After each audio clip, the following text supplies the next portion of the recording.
ஓம் சரவண பவ. பாலும் தெளிதேனும் பாகும் பருப்பும் இவை நாளும் கலந்துனக்கு நான் தருவேன். கோலம் செய்துங்க கரிமுகத்து தூமணியே, நீ எனக்கு சங்கத்தமிழ் மூன்றும் தா. நெக்ஸ்ட் நேயர்கள் அனைவருக்கும் ஆதித்ய சொர்ணலக்ஷ்மியின் ஆத்ம வணக்கங்கள். அனைவருக்கும் இனிய ஆங்கில புத்தாண்டு நல்வாழ்த்துக்கள். வருகின்ற 2026 எப்படி இருக்க போகுது என்பதை தான் இந்த பதிவுகளில் தெளிவாக துல்லியமான பலன்களாக காண இருக்கிறோம். 2026 இதனுடைய கூட்டுத்தொகை பார்த்திங்கன்னா ஒன்றா இருக்கும். வருடம் 1/1/2026 கூட்டினீங்கன்னா நம்மளுக்கு 3ஆக வரும். அப்போ சூரியன் குரு ஆதிக்கத்தில் வருது. அது மட்டும் இல்லை, பிறக்கக்கூடிய தமிழ் ஆண்டுன்னு சொல்லக்கூடிய பராபவ ஆண்டும் ஒரு ஏற்றத்தாழ்வு நிறைந்த ஆண்டாகவே காணப்படுது அப்படின்னு சொல்லலாம். இந்த வருடம் மட்டுமல்ல, 2031ஆம் ஆண்டு வரை நம்ம நிறைய ஸ்ட்ரகிள்ஸ், தடைகள், தாமதங்கள், பல்வேறு தரப்பட்ட இயற்கை சீற்றங்கள், பேரிடர்கள், பூகம்பம், நிலநடுக்கம், அதே போல் பயங்கரவாத தாக்குதல்கள், அச்சுறுத்தல்கள், எதிரிகளுடைய அச்சுறுத்தல், நம்ம நாளுக்கு நாள் முன்னேறி கொண்டே செல்கிறோம் இல்லையா? ஒரு வீட்டில் ஒருத்தர் நல்லா வந்தாலே ஒரு கண் திருஷ்டி, ஒரு போட்டி, பொறாமை, பொச்சிருப்பு இருக்கும்பொழுது நம்ம இந்தியா இன்னும் வல்லரசாக மாறிக்கொண்டு வரும்பொழுது பலருடைய போட்டி, பொறாமை, பொச்சிருப்பு அது வரும். அது மூலியமாக நம்மளெல்லாம் எப்படி தாக்கலான்னு சொல்லிட்டு தீவிரவாத அச்சுறுத்தல் இதெல்லாம் அதிகரித்து காணப்படும். பயங்கரவாதத்துக்கூட நம்ம என்ன சொல்கிறது, அஹிம்சா வழியில் அப்படின்ற மாதிரி போட்டி போடுற மாதிரி இருக்கும். எல்லா வித இடர்களையும், அதே போல் எப்போ மழை பெய்யும், எப்போ வெயில் அடிக்கும், எப்போ என்ன ஆகும், பஞ்சபூதங்கள் எப்போ அவங்க ஒரு ஆக்ரோஷமாக செயல்படுவாங்க என்பதெல்லாம் நமக்கு தெரியாது.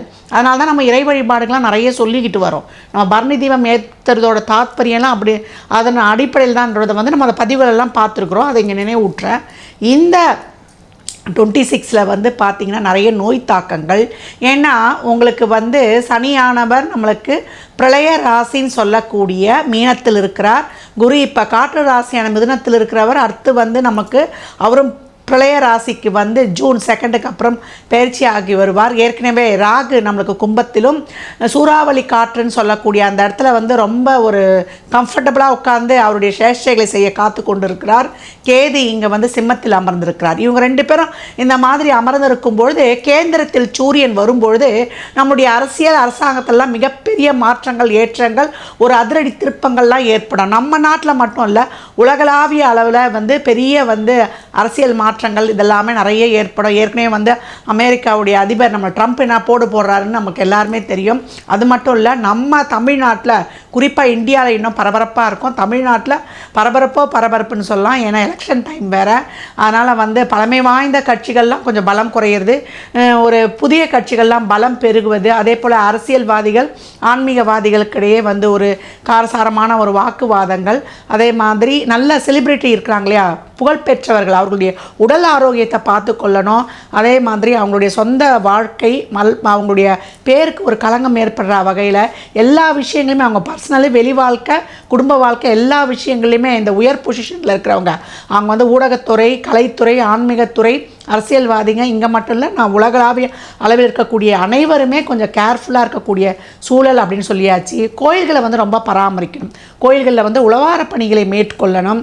அது மட்டும் இல்லாமல் இந்த உழவார பணி என்பது நம்மளுக்கு மிகப்பெரிய கிரக தோஷங்களை போக்கி கொடுக்கும் அப்படின்னு சொல்லலாம். இந்த காலகட்டம் 12 ராசிகளும் என்ன பண்ணலான்னா, நிறைய விவசாயிகளுக்கு நிறைய உதவி பண்ணுவது. ஏன்னா அவங்க விவசாயம் தான் ஒரு நாட்டோட அடிப்படை ஆணிவேன்னு சொல்லலாம். அந்த விவசாயம் சிறப்பாக இருக்கும்போது எல்லா துறையுமே சிறப்பாக இருந்துரும் அப்படின்னு எடுத்துக்கலாம். இப்போ இந்த காலகட்டம் இந்த விவசாயிகள் கஷ்டமாக இருக்காங்க இல்லையா, அவங்களுக்கு நம்ம உதவி பண்ணுறது. ஒரு சிலர் இந்த காலகட்டம் இந்த கருப்பாடுகளை அந்த விவசாயிகளுக்கு வாங்கி கொடுக்கும்பொழுது நம்மளுடைய முன்னோர்களுடைய ஆசையை பெற்றுக்கொள்ளலாம். பசுக்கு கோசாலைகளுக்கு இயன்ற உதவிகளை செய்வது, பசுவுக்கு நம்மளால் இயன்ற அந்த பராமரிப்பு, கறவை நின்ற பசு இருக்கு இல்லையா, அந்த மாதிரி இந்த கோ சம்ரக்ஷணெலாம் பண்ணும்பொழுது இந்த கிரகத்தாக்கங்கள் ரொம்ப நம்மளுக்கு பாதிக்காது. அப்போ இனி வரக்கூடிய காலகட்டங்கள் நமக்கு தொழில் புரட்சி, அதே போல் மக்கள் அனைத்து வகையிலையுமே சமுதாயத்தாலையும் தொழிலாலையும் யார் நல்லவங்க யார் கெட்டவங்கன்னே நம்மளால் ஜட்ஜ் பண்ண முடியாது. பசுத்தோல் போர்த்திய புலிகள் இருக்கக்கூடிய காலகட்டமாகவும் இருக்கும். எல்லா வகையிலையுமே இயற்கை சீற்றங்கள்லேருந்து இதை திருப்பி ஒரு தடவை அன்றைப் பண்ணிக்கோங்க. அதே போல் நம்மளுடைய அனைத்து வகையிலையுமே நம்ம வெளி சூழல், உள் சூழல், நம்மளுடைய ஆரோக்கியம், நம்மளுடைய தனிப்பட்ட வாழ்க்கை, இதெல்லாம் நம்ம நம்ம மேலும் மேலும் நம்ம நல்லா சிறப்பாக எல்லா சூழலையும் கடந்து வருவதற்கு நல்ல சிந்தனைகளையும் நல்ல எண்ணத்தோடு ஒரு இறைவனுடைய திருநாமத்தையும் இறை வழிபாட்டையும் மேற்கொள்ளும் பொழுது உங்கள் வாழ்க்கையில் மிகப்பெரிய ஏற்றங்கள் மாற்றங்கள் ஏற்படும். நிறைய சேரிட்டி தான தர்மம் பண்ணுங்கள். எவ்வளோக்கு எவ்வளோ உங்களை போல் பிறரையும் நீங்கள் நினைத்து நீங்கள் அரவணைத்து செல்லும் பொழுது, ஏன்னா சுக்கிரன் உச்சமாகக்கூடிய இடத்துல தான் இப்போ சனி டிரான்சிட்டில் போய்கிட்டு இருக்கார். அப்போ அனைத்து உயிர்களிடமும் அன்பு செலுத்தும் பொழுது உங்களுக்கான அனைத்து விதமான பலன்களும் மிக சிறப்பாக நடைபெறும். தனுசு ராசி தனுசு லக்னத்திற்கான பலன்களை காணவிருக்கிறோம். இந்த 26 தனுசு ராசிக்கு எப்பேற்பட்ட பலன்களை அழுக்கவிருக்கு அப்படின்னு பார்க்கும்பொழுது, ஜூனுக்குள்ளே நம்ம வேகமாக செயல்பாடுகளை முடித்து கொள்ளணும் அப்படின்னு சொல்லியாச்சு. நல்ல ஒரு தொழில் மாற்றம் கிடைக்கும். நிறைய 6ல் குரு இருக்கும்போது நிறைய பிரச்சனைகளை சந்தித்தோம். கடன் பிரச்சனை, ஒரு உறவுகளில் பிரச்சனை, புருஷன் பொண்டாட்டி பிரிந்து இருக்கிறது, குழந்தைகளுக்கு பிறப்புக்காக ஒரு காத்து கிடந்தது, நிறைய நம்பிக்கை துரோகங்களை சந்தித்தது, இப்படின்னு அனைத்து வகையிலையுமே ஒரு ப்ரெஷரு, ஒரு சாப்பாடு தூக்கெல்லாம் சரி இருக்காது. நிறைய யோசனை போயிருக்கும். பிள்ளைகளுக்காகவே வாழும் சிங்கிள் பேரண்ட்டை நிறைய தனுசில் பார்க்கலாம். கலத்திரம் சார்ந்த பிரச்சனையாக இருக்கும். ஏன்னா 7ஆம் இடமே நம்மளுக்கு பாதகம் மாரகம்ன்றதுனால பெரும்பாலும் ஃபஸ்ட்டு லைஃபு இதுவாகி 2வது லைஃபு போகிறவங்க தனுசில் அதிகம் பேர் இருப்பாங்கலாம். இந்த காலகட்டம் பெண்களுக்கு ரொம்ப மனச்சுமை, குடும்பச்சுமை, பொருளாதார சுமை, உடல்நிலை குறைபாடு, வீட்டை பார்க்கணும், வெளியே பார்க்கணும், மாமனாரை பார்க்கணும், மாமியாரை பார்க்கணும், என்னையே நான் படுத்துக்கணும், நான் என்ன பண்ணுவேன் அப்படின்னு ஒரு காலில் சக்கரம் கட்டினா மாதிரி ஓடிக்கிட்டே இருக்கிறாங்க. அவர்களுடைய ஓட்டம் அவங்களுக்கு ஒரு வெற்றியை தரும்னு சொல்லலாம். மிகப்பெரிய லைம் லைட்டில் எதில் வரணும்னு நினைக்கிறாங்களோ அதில் அவங்க ஷைன் ஆகக்கூடிய ஒரு அருமையான வாய்ப்புன்னு சொல்லலாம். 4ல் சனி இருந்து எல்லாத்துக்கும் தடை போடுறாரு. ஒரு ஸ்டெப் எடுத்தோடனே பிடிச்சி இழுக்கிறார். அந்த தடையை அறுத்து எரிந்து கண்டிப்பாக இவங்க வெல்லக்கூடியது. ஏன்னா 4ஆம் இடம் இருந்தால் 4 மூலையிலையும் செக்கு வச்சுட்டாங்கன்னு சொல்லலாம். அதை தீர்ப்பதற்கு குரு ஆரம்பத்தில் உங்களுக்கு இருந்து அதற்கான ஒரு கேந்திரத்தில் இருந்து என்ன பண்ணாலும் அது தாங்கக்கூடிய வலிமையை கொடுத்தாலும், அடுத்து 8ஆம் இடத்துக்கு ஜூன் 2க்கு அப்புறம் குரு உச்சமாக போகிறார். ரொம்ப கவனம் தேவை உங்களுக்கு அப்படின்னு சொல்லலாம். தேவையில்லாத ஒரு வம்பு வழக்கு வியாஜியங்களை நம்ம போய் நிற்கக்கூடாது. ஆக்கப்பூர்வமான பணிகளை மட்டும் செய்ய வேணும். ரெகுலராக சாப்பிட்டு தூங்குறதுல கவனம் இருக்கணும். அப்படி கவனம் இல்லாத தனுசு உடல் ஆரோக்கியத்தை பாதிக்கப்படும் அப்படின்னு சொல்லலாம். இந்த காலகட்டம் தனுசு கடன் விஷயங்களில், அதே போல் வம்பு வழக்கு சார்ந்த விஷயங்களில் ரொம்ப கவனம் வேணும்.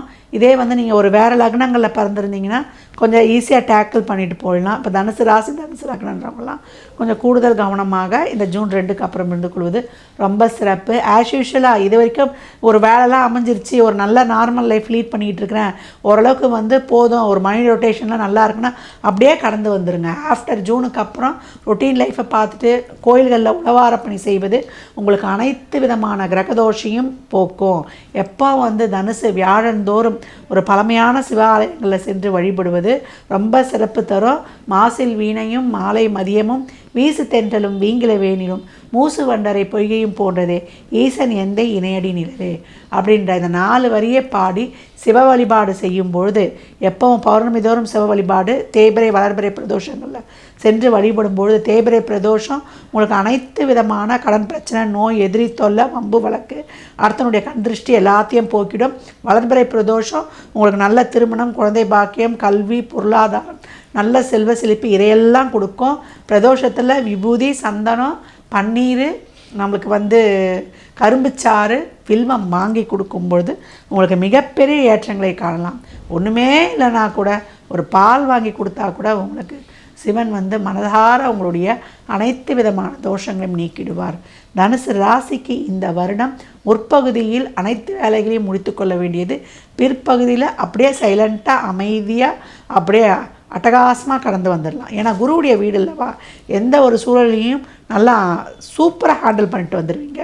பொறுமை, நிதானம், விழிப்புணர்வு இருந்தால் போதும்.